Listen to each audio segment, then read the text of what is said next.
13 अप्रैल 1919 दिन था बैसाखी का, खुशी का, उल्लास का और अन्याय के विरुद्ध आवाज उठाने का।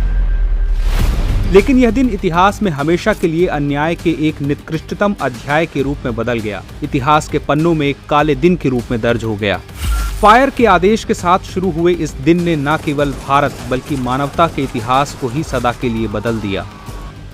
इसने अंग्रेजी उपनिवेशीवादी सत्ता के माथे पर खून का ऐसा दाग लगाया कि इसके दाग आज तक नहीं धुल पाए। यूं तो विश्व ने उपनिवेशवादी सत्ता के शोषण का एक नहीं कई निकृष्ट रूप देखा है, लेकिन यह रूप इतना विकराल, इतना निकृष्ट था कि पंजाब की धरती में दबी, वहां की नदियों में डूबी सैकड़ों लोगों की अस्थियां, राख आज भी चीख चीख कर इंसाफ की गुहार लगा रही हैं। तो वहां के जलियांवाला बाग के दीवारों में धंसी सैकड़ों गोलियां उस दिन की निर्ममतम कहानी आज भी बयां कर रही हैं। लेकिन 13 अप्रैल इस कहानी की शुरुआत नहीं थी। अंग्रेजी सत्ता के दंभ में डूबे जनरल डायर के लिए यह दिन उस पटकथा के अंत का दिन था, जिसकी शुरुआत हुई थी एक माह पूर्व 8 मार्च को, जिस दिन रॉलेट एक्ट लागू हुआ था। सर सिडनी रॉलेट की सेडिशन समिति ने रॉलेट एक्ट के नाम से एक ऐसा कानून बनाया था जिसके द्वारा ब्रिटिश सरकार को किसी भी भारतीय पर बिना मुकदमा चलाए नजरबंद या गिरफ्तार करने का अधिकार मिल गया था। यानी यह ऐसा कानून था जहां भारतीयों के पास न अपील का, न दलील का और न ही वकील करने का ही अधिकार था। ऐसे में इस काले कानून के खिलाफ तो लोगों को एकजुट होना ही था और इसी का असर रहा कि 8 अप्रैल को गांधी जी के नेतृत्व में सारा देश ब्रिटिश सत्ता के इस कानून के खिलाफ उठ खड़ा हुआ। इस विरोध की सबसे तेज आग लगी पंजाब में और इस दौरान यहाँ हिंदू मुस्लिम सिख एकता की ऐसी बानगी देखने को मिली कि अंग्रेजी सत्ता के होश खो गए।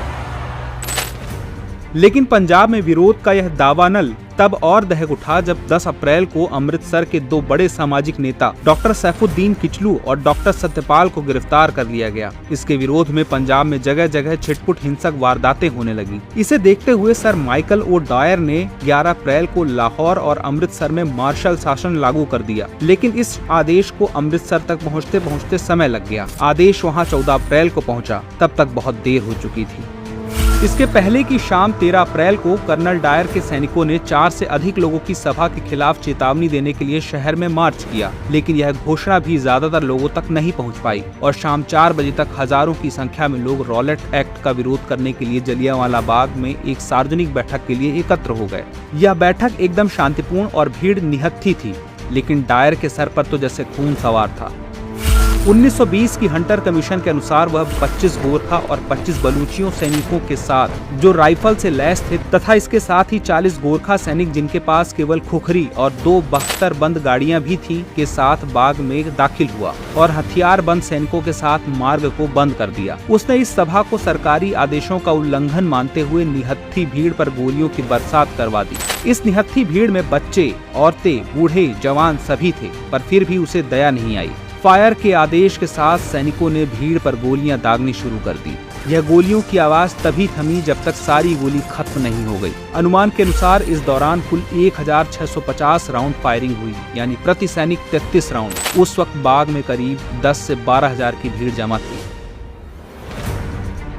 ब्रिटिश रिपोर्ट के मुताबिक इस नरसंहार में कुल 379 लोगों की जानें गईं, लेकिन तत्कालीन भारतीय मीडिया या प्रत्यक्षदर्शियों के अनुसार मौत का आंकड़ा 1000 से भी ज्यादा था। कई बच्चे, बूढ़े और जवान सबको एक ही बार में मौत के आगोश में सुला दिया गया। लेकिन इतने क्रूरतम हादसे के बावजूद न ब्रिटिश सरकार झुकी, न ही डायर को सजा मिली। नरसंहार के बाद मामले की लीपापोती के लिए हंटर कमीशन का गठन जरूर किया गया। इस कमीशन में अपनी तरफ से दलील देते हुए डायर ने कहा था, उन्होंने मेरे आदेश का उल्लंघन किया। उन्होंने ऐसा किया, इसका मतलब वे मुझसे लड़ने आए थे, मैं उन्हें सबक देने जा रहा था। सैन्य दृष्टिकोण से मेरा विचार व्यापक प्रभाव डालने का था। अगर मैं ऐसा नहीं करता तो वो मुझ पर और मेरी सैन्य टुकड़ी पर हमला कर देते। इस कमीशन के सामने उसने स्वयं माना कि उसने भीड़ को तितर बितर होने की कोई चेतावनी दिए बिना सैनिकों को गोलीबारी करने का आदेश दिया और गोलीबारी लगभग 10 मिनट तक जारी रही, जबकि भीड़ में कोई भी हथियार लेकर नहीं आया था। भारतीय नेताओं ने हत्या के जवाब में अपना गुस्सा व्यक्त किया और विरोध प्रदर्शन किया।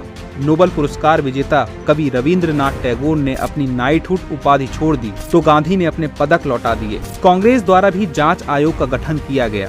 सबने डायर के खिलाफ कठोर कार्रवाई का आह्वान किया, लेकिन हंटर कमीशन द्वारा डायर और ओ डायर दोनों पर अत्यधिक बल उपयोग के लिए केवल फटकार लगाई गई, लेकिन सजा नहीं दी गई। डायर को 6 महीने की छुट्टी दी गई। वह इंग्लैंड लौट गया। वहां उसके लिए एक फंड भी बनाया गया, जिसमें उस दौरान लगभग 26,000 पाउंड की राशि जमा हुई। इस घटना ने भारतीयों को अंग्रेजी चेहरे के असली रूप से रूबरू करा दिया। इसने स्वतंत्रता आंदोलन की दशा और दिशा दोनों बदल दी। अब आंदोलन और तीव्र हो गया और कुछ ही समय बाद एक बार फिर असहयोग आंदोलन के रूप में देशव्यापी आंदोलन की नींव पड़ गई और मात्र 27 वर्षों बाद अंग्रेजों को भारत छोड़ने के लिए मजबूर होना पड़ा। लेकिन आज तक इस कहानी के नायकों को उनका इंसाफ नहीं मिला, न ही उस बाघ को उसकी पहचान।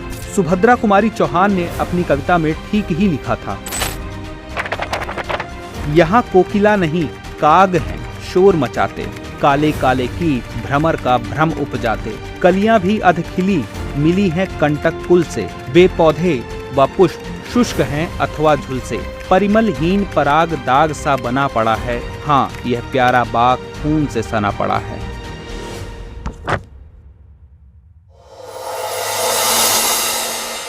डियर व्यूअर्स, अपने एग्जाम की तैयारी को और बेहतर करने के लिए हमारे चैनल को लाइक, शेयर और सब्सक्राइब करना न भूलें।